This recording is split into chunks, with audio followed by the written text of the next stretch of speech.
मनुष्य के बर्बादी के 7 कारण जान लिया तो जिंदगी में कभी भी दुखी नहीं रहोगे। दोस्तों आइए भगवान श्री कृष्ण ने गीता में स्वयं क्या कहा, बर्बादी के 7 कारण जानकर आप हिल जाओगे। तो दोस्तों अधूरा ज्ञान विष के समान माना जाता है, इसलिए जानने के लिए वीडियो को पूरा अवश्य देखें। आइए दोस्तों, पहला कारण है बर्बादी का अहंकार। व्यक्ति को कभी भी अहंकार नहीं करना चाहिए, क्योंकि व्यक्ति धन पद के अहंकार में चूर हुए ये लोग यज्ञ भी विधि विधान से नहीं करते, अपने तरीके से करवाते हैं। अहंकार तथा अज्ञान में डूबे हुए ये लोग ईश्वर तथा ईश्वरीय विधान को भी अपना शत्रु मानते हैं।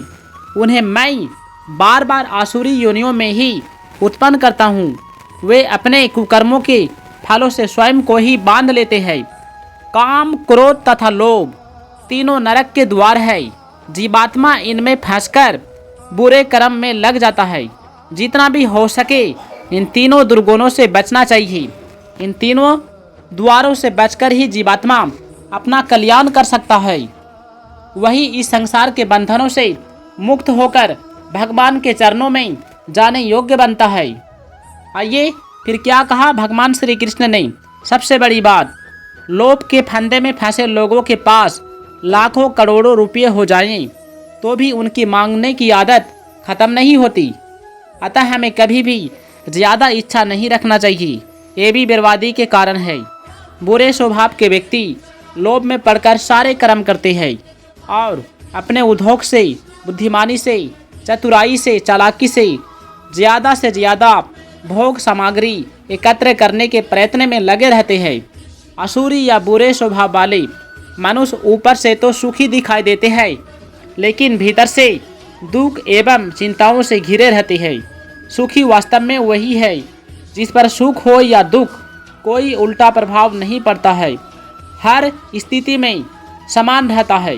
जो लोग किसी के सामने नम्र निवेदन नहीं होते, झुकते नहीं, किसी महापुरुष के सामने आने पर भी नमस्कार नहीं करते, किसी के सामने मजबूरी में झुकना पड़े तो भी अभिमान पूर्वक झुकेंगे, ऐसे लोग स्वयं को सर्वश्रेष्ठ समझने की भूल में होते हैं और एंट अकड़ में रहकर आसुरी प्रकृति के बने रहते हैं। अच्छे लोग भगवान पर निर्भर रहते हैं और बुरे लोग अहंकार, हठ, काम, क्रोध आदि के सहारे रहते हैं। भगवान श्री कृष्ण कहते हैं, मन माने ढंग से जीवन यापन करने वाले मनुष्य जीवन के अंत समय में घोर कष्ट भोगते हैं और निश्चित ही नरक में गिरते हैं। बुरे लोगों को कहीं भी गुण नहीं दिखता, वे सब और दोष ही दोष देखते हैं। वे स्वयं दुखी रहते हैं और इसीलिए दूसरों को भी दुखी देखना चाहते हैं। उनके मन में यह बसा होता है कि सब अच्छाई हमारे पास है, इसलिए संसार में कोई आदमी उन्हें अच्छा नहीं दिखता। बुरे लोगों की संगति नरक के कष्टों से भी बुरी होती है। नरक के कष्टों से तो मनुष्य के पाप नष्ट होते हैं और शुद्धि आती है, लेकिन बुरे लोगों के साथ से अशुद्धि आती है। पाप के ऐसे बीज रोपित हो जाते हैं जो आगे अनेक नीच योनियों, कुत्ता, बिल्ली, बंदर, कीट, पतंग इत्यादि में धकेल दिए जाते हैं। धन की कामना, लोभ बढ़ने से मनुष्य के भीतर झूठ, छल, कपट आदि दोष बढ़ जाते हैं और किसी भी तरह अधिक से अधिक धन कमाने का लालच भी बढ़ जाता है। इसके लिए मनुष्य अनुचित रास्ते अपनाने लगता है, उसका लोभ बढ़ता है और क्रोध, क्रूरता बढ़ते हैं और स्वभाव राक्षस जैसा हो जाता है। वह किसी की हत्या भी कर देता है तो बड़ी बात नहीं समझता है। ये सब कर्म मनुष्य को बड़ी बुराई और कष्टों में धकेलने वाला होता है। कई मनुष्य तो ऐसे बुरे बन जाते हैं कि सज्जन लोग उनका नाम तक लेना पाप समझते हैं। जिनका नाम लेना, दर्शन करना, याद करना ही अपवित्र माना जाता है। ऐसे क्रूर, निर्दयी, सबके बैरी मनुष्यों को ईश्वर उनके स्वभाव के अनुसार ही नीच योनियां देते हैं।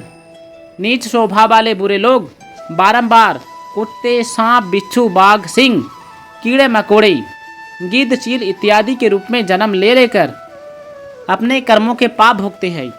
जो लोग भगवान के दिखाई अच्छे मार्ग पर नहीं चलते, बुराई करने लगते हैं, उन्हें भी भगवान पराया नहीं समझते, बल्कि उनकी पाप मुक्ति के लिए ही उन्हें इस मनुष्य योनि में अच्छे कर्म करने की प्रेरणा देते हैं ताकि उन्हें नीच योनि में जन्म न लेना पड़े। भगवान कहते हैं कि मनुष्य जन्म से मुझे प्राप्त करने का दुर्लभ अवसर पाकर भी यदि वे बुरे स्वभाव वाले मनुष्य मुझे प्राप्त करने का प्रयास न करके बुरे कर्म करते हैं तो उन्हें बार बार पशु पक्षी जलचर आदि की नीच योनियों में जन्म लेना पड़ता है। काम क्रोध लोभ मोह नरक के दरवाजे हैं। अच्छे आदमी को इनका त्याग कर देना चाहिए, इसी में इसका भलाई है।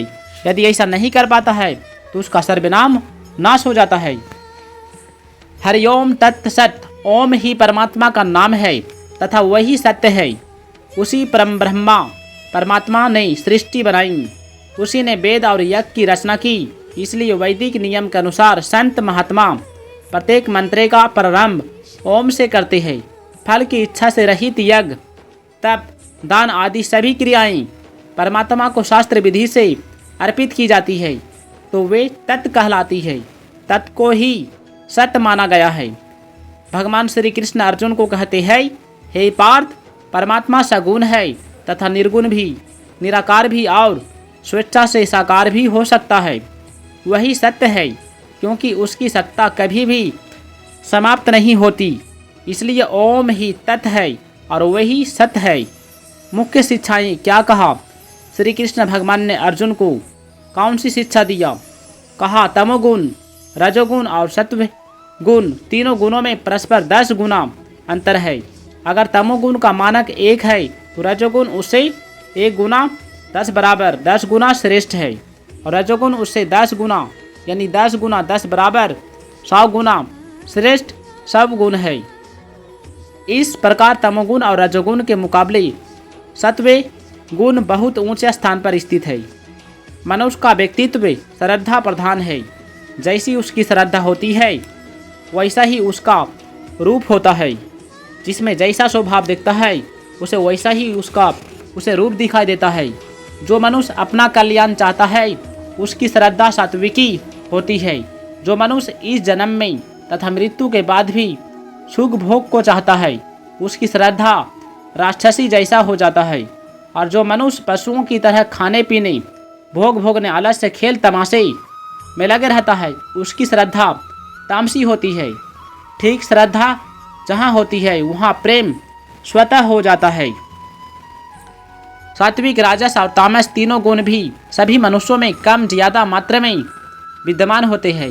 मन में तीनों में से जिस गुण की अधिकता होती है उसी गुण के अनुसार धारणा मान्यता आदि बनती है और उस धारणा मान्यता आदि के आधार पर ही होता है। दोस्तों, यदि वीडियो अच्छा लगा है तो वीडियो को लाइक करके चैनल को सब्सक्राइब कर दीजिएगा और कमेंट में जय श्री कृष्ण अवश्य लिखिएगा।